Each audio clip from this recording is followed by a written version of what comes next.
رمضان رمضان رمضان يا حبيب رمضان رمضان.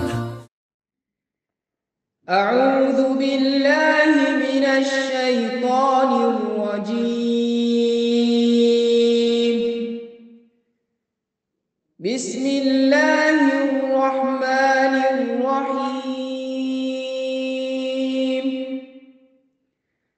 وقال الذين كفروا لا تسمعوا لهذا القرآن والغوا فيه لعلكم تغلبون. فلنذيقن الذين كفروا عذابا شديدا ولنجزينهم أسوأ الذي كانوا يعملون. ذلك جزاء أعداء الله النار لهم فيها دار الخلد جزاء بما كانوا بآياتنا يجحدون. وقال الذين كفروا ربنا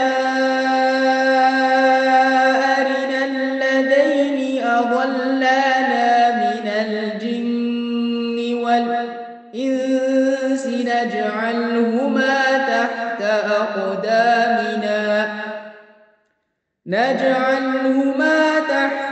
أقدامنا ليكونا من الأسفلين. إن الذين قالوا ربنا الله ثم استقاموا تتنزل عليهم الملائكة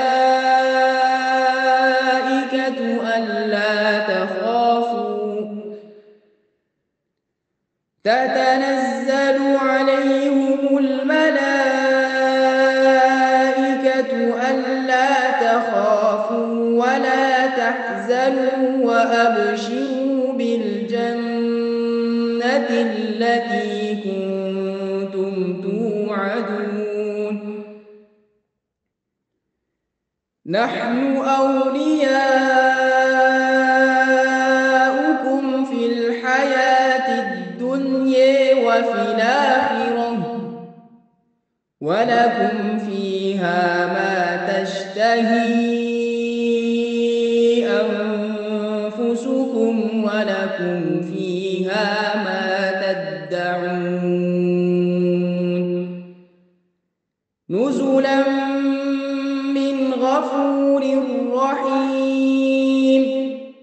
ومن أحسن قولا ممن دعا إلى الله وعمل صالحا وقال إنني من المسلمين.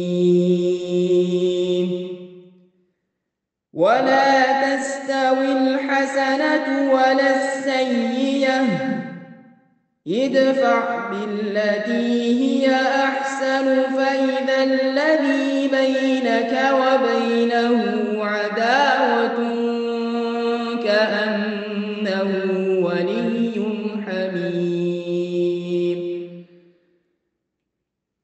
وما يلقيها إلا الذين صبروا وما يلقيها إلا ذو حظ عظيم. وإما ينزغنك من الشيطان نزغ فاستعذ بالله إنه هو السميع العليم صدق الله العظيم.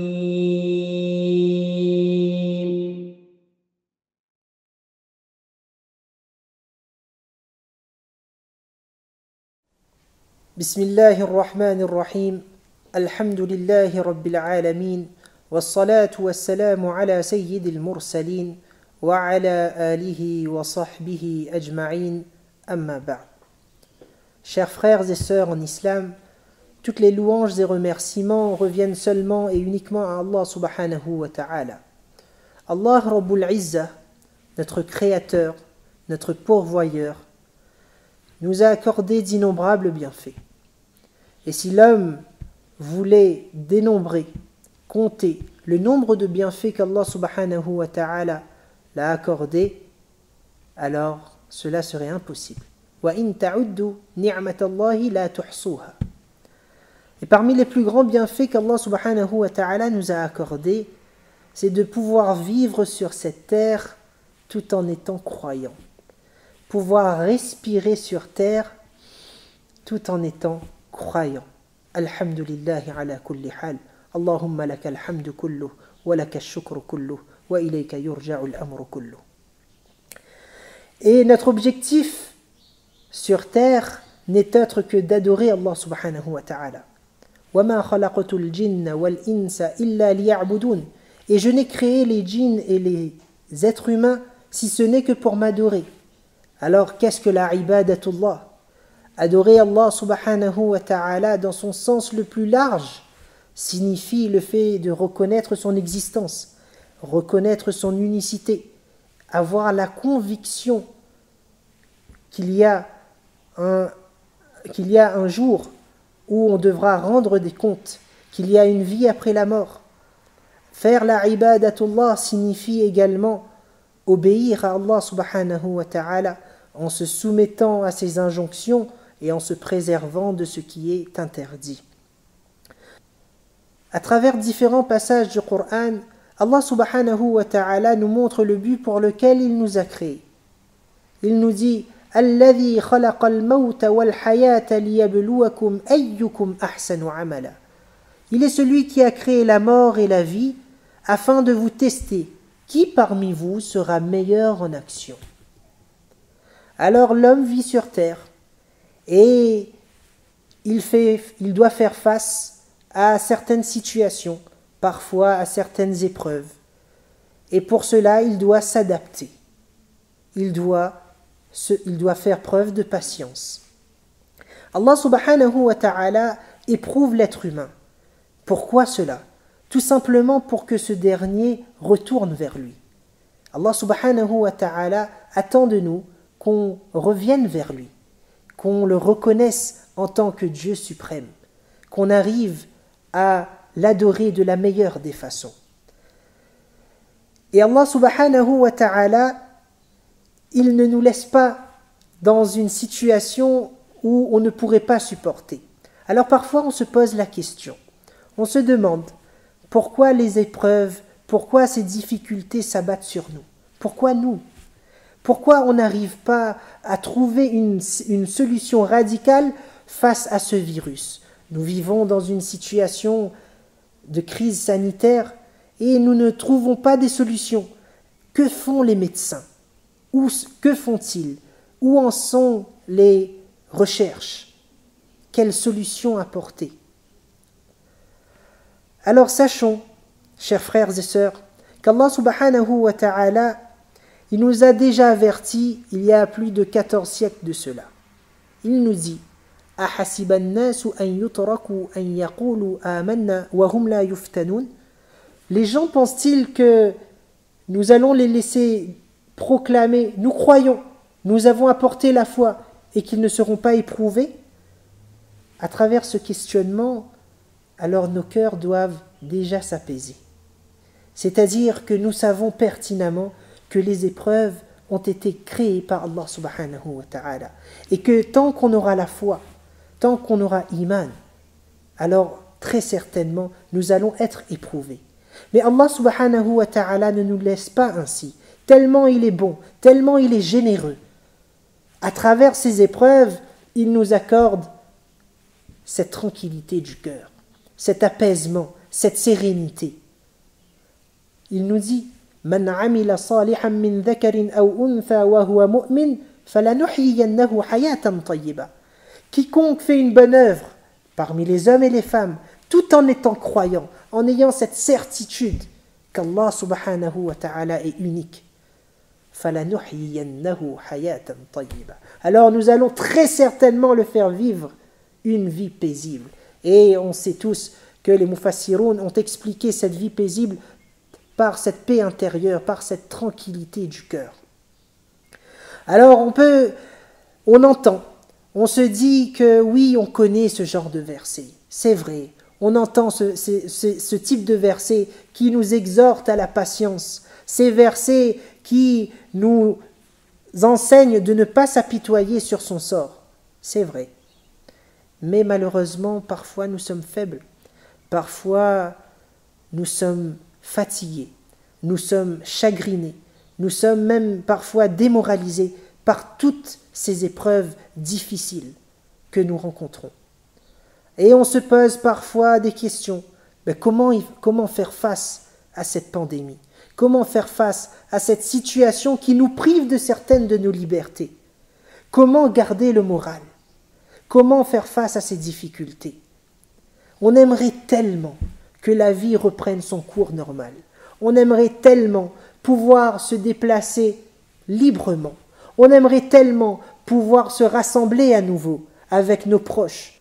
On aimerait tellement réconforter nos amis également, qui peut-être un de leurs proches a connu la mort à cause de ce virus. On aimerait tellement pouvoir se voyager, pouvoir aller au resto à nouveau.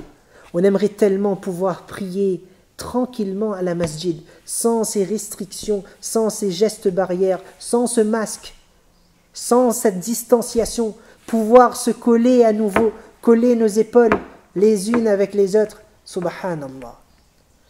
Mais pour cela, il faut faire preuve de patience. Alors, comment répondre à ces questions? Très simple. Allah subhanahu wa ta'ala a tout mis à notre disposition à travers le Coran et la Sunna. Il nous suffit de s'y référer à ces enseignements du Coran et de la Sunna. Et c'est ce que nous allons essayer, bi'idhnillahi ta'ala, de traiter ensemble. Premier élément de réponse, il faut bien comprendre que toutes ces situations, toutes les difficultés, toutes les épreuves ont été créées par Allah subhanahu wa ta'ala. Ça c'est premièrement. C'est sa décision, c'est son décret. Et l'homme ne peut que se soumettre à cela. Et l'homme ne peut qu'accepter cela. Faire preuve de patience dans ce genre de moment. Se satisfaire de la décision divine. Alors les ulama nous expliquent qu'il y a une différence entre le sabr, la patience, et ar-rada bil-qada. Ar-rada bil-qada qui est se satisfaire de la décision divine. Quelle différence? Le premier consiste à se protéger, à s'abstenir de prononcer une parole qui amènerait vers le mécontentement d'Allah. Ou encore faire quelque chose qui amènerait le mécontentement d'Allah. Ou bien la patience peut également exprimer le fait de s'abstenir, de continuer dans l'obéissance d'Allah, de rester ferme dans l'obéissance d'Allah. Ça c'est fard, c'est obligatoire pour chaque croyant et chaque croyante. Alors que ar-rada bil-qada, c'est se satisfaire de la décision divine, c'est-à-dire que dans n'importe quelle situation où je vais me retrouver, que je suis malade, que je suis en bonne santé, que je vis librement ou que je vis avec des restrictions, que je peux faire la salat à la masjid, que je dois faire la salat à la maison, que je peux rencontrer mes proches ou encore que je ne peux pas rencontrer mes proches, peu importe dans la situation dans laquelle je vais me retrouver, que je sois en bonne santé ou bien même malade, alors je suis satisfait de la décision divine. Ar-rada bil-qada. Et cet état, c'est mustahab, c'est préférable. Mais c'est à un niveau supérieur. Ar-rada bil-qada à un niveau supérieur au sabr. Et le croyant et la croyante, c'est celui et celle qui va toujours rechercher à se rapprocher d'Allah subhanahu wa ta'ala. Comment je peux faire pour cheminer vers Allah subhanahu wa ta'ala? Alors on doit avoir cette ambition, toujours se fixer ce genre d'objectif, de toujours viser plus haut, obtenir ce haut degré, ar-rada bil-qada. Et comme je le disais, parfois ce genre d'épreuve, ce genre de situation nous dépasse. On n'arrive pas à comprendre. Pourquoi on n'arrive toujours pas à trouver une solution face à cette situation? Mais Allah subhanahu wa ta'ala nous dit وَعَسَىٰ أَن تَكْرَهُوا شَيْئًا فَهُوَ خَيْرٌ لَكُمْ وَعَسَىٰ أَن تُحِبُّوا شَيْئًا فَهُوَ شَرٌ لَكُمْ وَاللَّهُ يَعْلَمُ وَأَنْتُمْ لَا تَعْلَمُونَ. Et il se peut que vous ayez de l'aversion pour quelque chose, mais que ça soit quelque chose de bien pour vous. Et il se peut que vous aimez quelque chose, mais que ça soit une mauvaise chose pour vous. Et Allah subhanahu wa ta'ala, il connaît pertinemment ce que vous ne savez pas. À travers ce verset, là encore une fois, c'est un réconfort pour nous. Parce que chaque situation, il y a une sagesse dedans. Dans chaque situation, Allah subhanahu wa ta'ala, il nous protège. Deuxième élément de réponse. Il faudrait peut-être regarder cette situation, notre situation, sous un autre angle. Alors oui, nous vivons, pour certains, par exemple à La Réunion, le couvre-feu de 18h jusqu'à 5h du matin. Et en métropole, par exemple, il y a ce confinement, avec quand même des autorisations. Mais qu'en est-il des autres pays?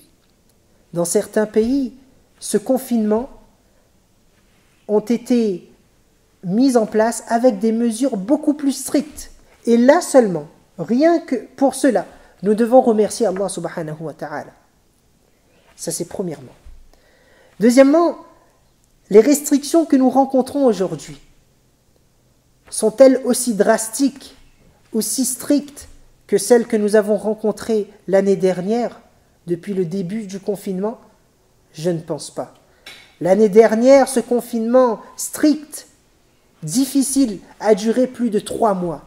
Nous ne savions pas encore comment réagir. Nous n'avions pas encore l'expérience de ce confinement. Les recherches n'avaient pas encore été poussées par rapport à ce virus. Aujourd'hui, les restrictions dans lesquelles nous nous retrouvons sont beaucoup plus simples, beaucoup plus faciles. Certes, il y a des restrictions, mais il y a des autorisations. Qui dit couvre-feu dit que la journée nous pouvons travailler. Qui dit couvre-feu dit que la journée nous pouvons nous déplacer. Qui dit couvre-feu dit que nous pouvons aller quand même à la masjid. L'année dernière, nous ne pouvions pas faire les 5 prières quotidiennes. Aujourd'hui, par la grâce d'Allah, Allah nous donne cette possibilité de faire 3 salats sur 5. Alhamdulillah. Nous pouvons nous déplacer, nous pouvons aller quand même voir nos proches. Et par rapport au confinement, alors ce confinement que nous connaissons aujourd'hui en métropole, ce n'est pas le même confinement, c'est-à-dire qu'il y a cette autorisation de se déplacer dans une région de 10 km. Alhamdulillah. Là encore, nous devons dire Alhamdulillah. Nous devons que remercier Allah subhanahu wa ta'ala. Nous ne pouvons que faire cela. Remercier Allah subhanahu wa ta'ala. Mais il faut bien comprendre que ces restrictions sont certes mises en place, mais il n'y a pas de restriction dans le dîn. Il n'y a pas de restriction dans notre pratique de dîn. Je ne peux pas faire la salat tout tarawih à la masjid, mais je peux faire la salat tout tarawih à la maison. Ce que je ne peux pas faire à la masjid, je peux l'accomplir à la maison. Si je ne peux pas lire le Coran à la masjid, alors je pourrais lire le Coran à la maison. Ajib, l'être humain. Oh, l'année dernière, nous nous plaignions. On se disait que on aimerait tellement que les portes de la masjid soient ouvertes. Et aujourd'hui, lorsque les portes sont ouvertes, alors nous ne venons plus à la masjid. Lorsque nous pouvons faire de bonnes choses, alors l'année dernière on se plaignait, on ne peut pas travailler. Aujourd'hui, lorsque nous avons la possibilité de travailler, alors on se plaint encore. On se dit, oui, mais c'est avec le télétravail, c'est compliqué. On a besoin de ce lien social, on a besoin de rencontrer les gens. Il faut dire Alhamdulillah dans chaque situation. Et cela revient à une règle de base que Rasulullah sallallahu alayhi wa sallam nous a enseignée. Unzuru ila man huwa asfala minkum, wa la tanzuru ila man huwa fawqakum. Regardez celui qui est plus bas que vous. Ne regardez pas celui qui est plus haut que vous. Regardez celui qui est plus bas que vous. C'est-à-dire que les personnes qui ont... Focalisons-nous sur les bienfaits qu'Allah subhanahu wa ta'ala nous a octroyés.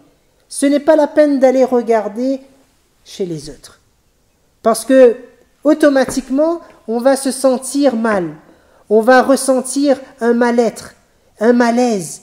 On ne se sent pas bien, on se sent lésé. Alors qu'Allah subhanahu wa ta'ala a accordé ce qu'il veut à qui il veut. Allah subhanahu wa ta'ala a créé ces situations, Allah a créé cette terre, Allah a créé sa création et il fait ce qu'il veut de sa création. Il gère sa création comme lui l'entend et non pas comme nous l'entendons, pas comme nous le voulons, pas comme nous le souhaitons. Allah seul décide de ce qu'il veut. Ça, c'était deuxième élément de réponse. Enfin, troisième élément de réponse. Lorsque le musulman, il lit le Coran, il va réfléchir sur les versets coraniques. Alors, il va retrouver des récits concernant les Anbiya alayhimus salam, les prophètes alayhimus salam. Et ces prophètes alayhimus salam, on va constater et on va voir que certains prophètes alayhimus salam se sont retrouvés eux aussi dans une situation de confinement. Et oui. Avant de développer cela, j'aimerais juste ouvrir une petite parenthèse concernant la récitation du Coran. Alhamdulillah, par la grâce d'Allah, nous sommes en train de profiter de ce mois de Ramadan, un mois béni, le mois durant lequel le Coran a été révélé. Alors les gens, les musulmans, s'adonnent à la récitation du Coran. On fait des khatmul Coran sur khatmul Coran. Alhamdulillah. C'est une excellente chose. C'est une action récompensée par Allah subhanahu wa ta'ala. Mais, il y a un mais. Est-ce l'objectif ultime? Est-ce que on doit se satisfaire uniquement de réciter le Coran sans même comprendre ce qui est dit dedans? Là, c'est la question qui se pose. Et je ne pense pas. Wallahu a'lam. Lire le Coran, c'est bien. Mais comprendre son contenu, comprendre ce qu'Allah subhanahu wa ta'ala veut me dire, ça c'est l'objectif ultime. Et si on ne comprend pas le Coran, alors on ne peut pas mettre en application ce hadith très connu. Lorsqu'on demanda à Aïcha radiyallahu anha comment était le caractère, comment était le comportement du prophète sallallahu alayhi wa sallam, qu'est-ce qu'elle a répondu? Khuluquhu al-Qur'an. Son caractère c'était le Coran, son comportement c'était le Coran. Il vivait les enseignements de ce Coran et nous avons besoin de vivre ces enseignements. Le but ultime, ce n'est pas d'apprendre à lire, le but ultime c'est d'apprendre qu'est-ce que le Coran veut me dire, qu'est-ce que le Coran me dit, qu'est-ce qu'Allah subhanahu wa ta'ala est en train de me dire. C'est ce qui est le but ultime. Alors, khatmul Qur'an sur khatmul Qur'an, c'est quelque chose de bien, mais ça ne doit pas être notre objectif suprême. Mais l'objectif suprême, c'est que j'arrive à comprendre qu'est-ce qu'Allah subhanahu wa ta'ala veut me dire. Alors, à travers ces récits coraniques, nous voyons l'histoire de Nuh alayhi salam et de son peuple. Nuh alayhi salam ne s'est-il pas retrouvé dans le bateau, dans l'arche, avec les personnes qui ont accepté son message et pendant le déluge, et pendant tout ce temps, pendant le temps du déluge, alors ils sont restés confinés. Et durant ce confinement qu'ils ont connu, qu'ils ont rencontré, est-ce qu'il y avait de l'électricité dans cette arche? Est-ce qu'il y avait de la lumière? Est-ce qu'il y avait de la Wi-Fi, un téléphone? Est-ce qu'il y avait même un frigidaire dans lequel on stocke nos provisions? Ou même un placard rempli des provisions? Je ne pense pas. Ils ont très certainement passé un moment difficile sur ce bateau, sur cette arche. Là encore, nous voyons, à travers l'histoire de Nuh alayhi salam, un moment qu'ils ont passé très difficile, alors que nous, bihamdillahi ta'ala, vivons des moments avec facilité. Prenons l'exemple d'un autre prophète, Yunus alayhi salam. Ne s'était-il pas retrouvé confiné dans le ventre du gros poisson? Ce poisson l'a avalé et il a reçu l'ordre d'Allah subhanahu wa ta'ala de ne pas briser ses os et de ne pas le nuire. Et dans ce ventre de ce gros poisson, alors combien de temps est-il resté dedans? Le Coran, sûr et certain, ne le mentionne pas, ne mentionne pas le temps. Cependant, Ibn Kathir, rahimahullah, dans son tafsir, alors il nous explique qu'il y a certains savants qui disent qu'il est resté 3 jours, et il y en a d'autres qui disent qu'il est resté même 40 jours. Mais dans ce ventre du poisson, alors, y avait-il de la lumière, ou bien était-il dans les ténèbres? Dans ce ventre, avait-il de la nourriture? Avait-il des provisions? Avait-il de la boisson? Avait-il un oreiller? Ou même un lit?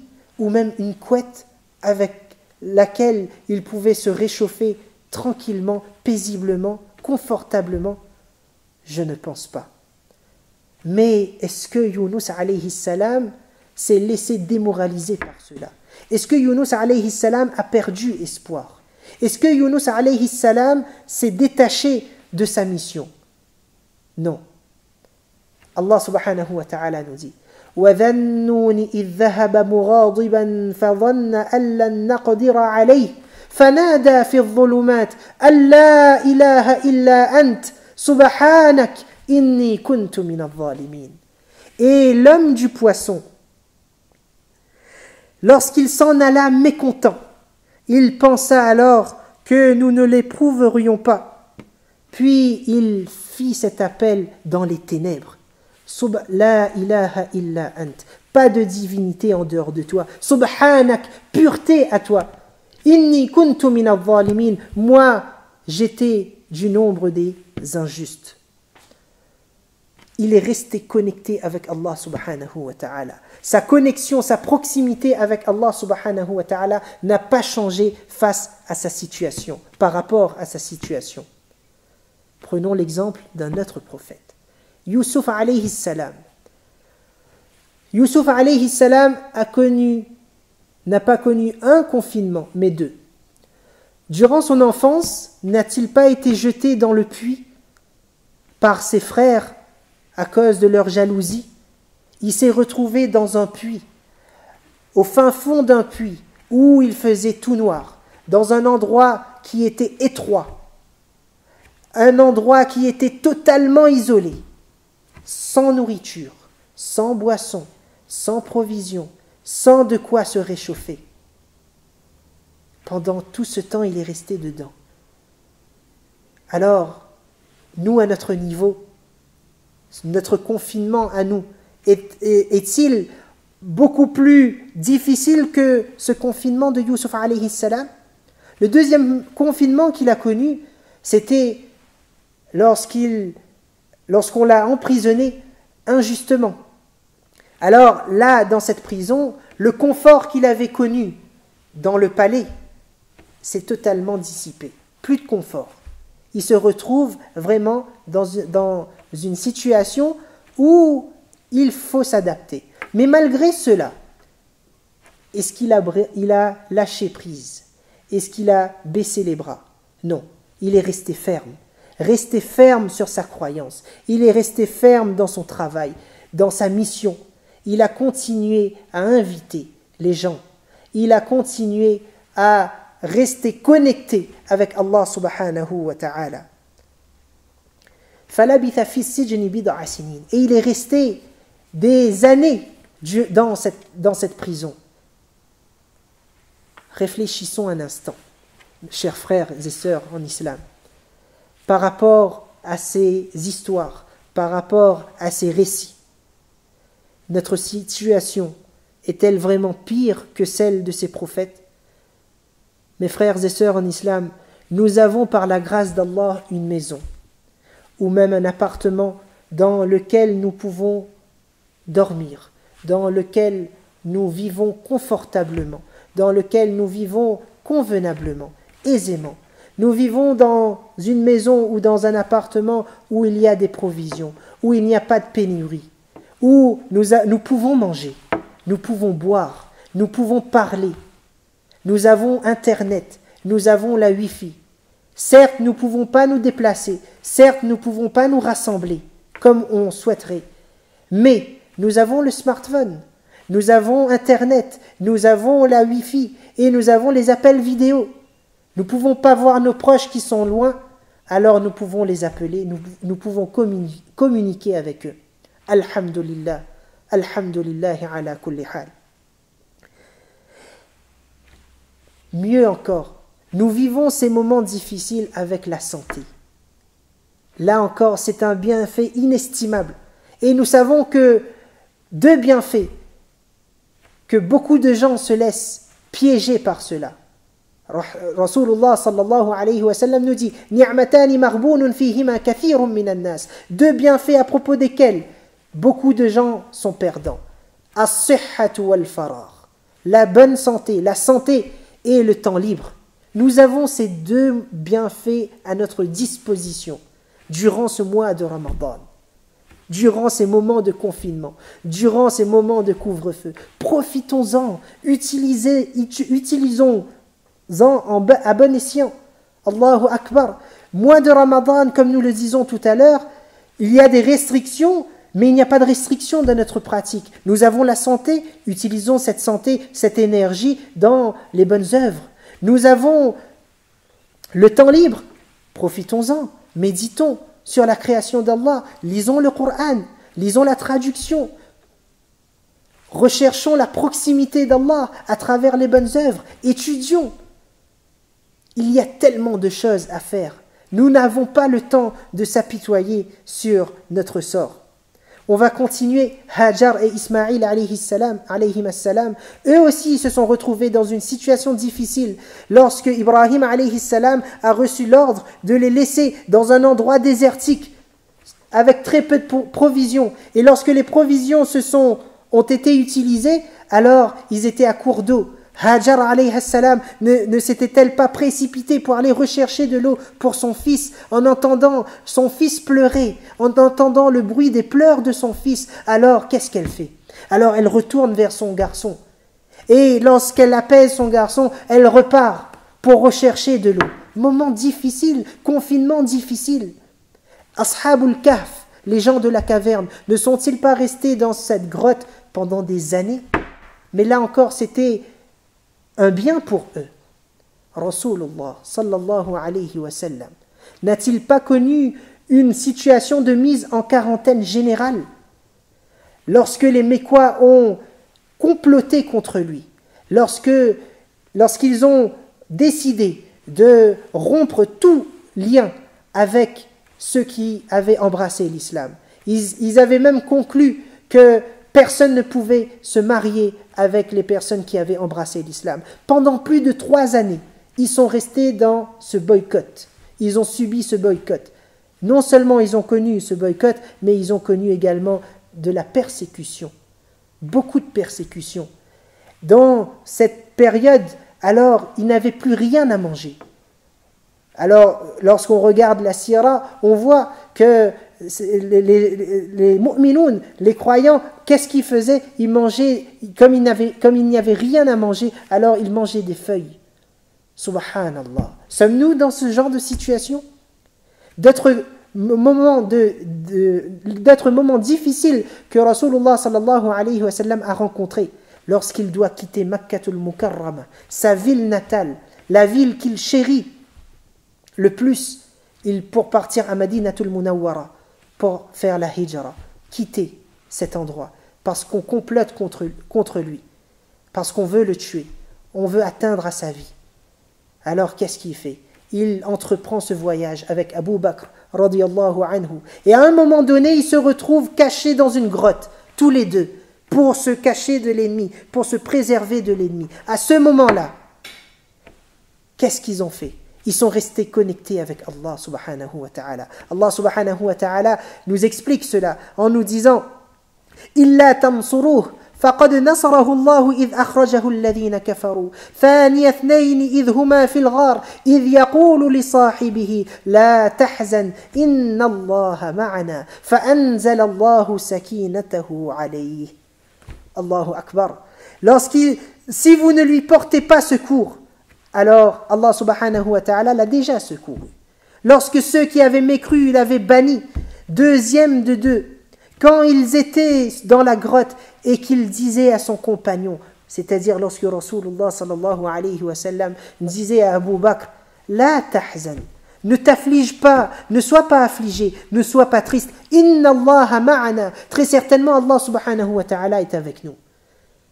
Alors ils sont restés connectés avec Allah subhanahu wa ta'ala. Et tant qu'on aura cette connexion, tant qu'on aura cette proximité avec Allah subhanahu wa ta'ala, alors on ne peut pas flancher, on ne peut pas être démoralisé, on ne peut pas s'apitoyer sur son sort. Parce que nous savons pertinemment que tout cela vient d'Allah et que tout cela, derrière tout cela, il y a une sagesse. Alors mes frères et sœurs, ces récits coraniques doivent nous consoler, ça doit nous réconforter. Nous ne sommes pas dans des situations insurmontables. Allah subhanahu wa ta'ala nous dit « La yukallifu Allahu nafsan illa wus'aha » qu'il n'impose pas à un homme quelque chose qui lui est insurmontable. Non, ce n'est pas possible. Certes, c'est difficile, mais ce n'est pas insurmontable. Nous vivons dans un pays où la paix règne. Nous vivons dans un pays où nous pouvons pratiquer notre dîn, notre religion. Nous vivons dans un pays où il n'y a pas cette crainte, il n'y a pas cette peur. Nous vivons tranquillement, paisiblement. Alors focalisons-nous sur ce qu'Allah subhanahu wa ta'ala nous a octroyé. Revenons à l'essentiel.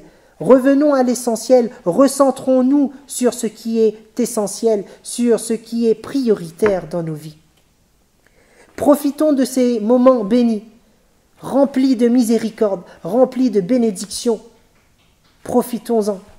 Faisons en sorte que notre vie soit totalement en adéquation avec les enseignements du Coran et de la Sunna. Rapprochons-nous d'Allah subhanahu wa ta'ala. Revenons vers lui. Levons nos mains, déversons des larmes de regret et de culpabilité par rapport à nos fautes et nos faiblesses.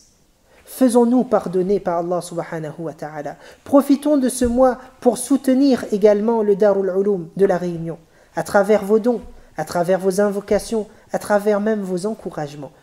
Nous avons besoin de vous, nous avons besoin d'Allah et nous avons besoin de vous. Alors qu'Allah subhanahu wa ta'ala vous récompense de la meilleure des façons. Barakallahu fikum, wassalamu alaykum wa rahmatullahi wa barakatuh. كن سعيدا كن فريدا عش بفخر في الحياة لا تبالي فالمعالي بالتحدي لا سواه كن سعيدا كن فريدا عش بفخر في الحياة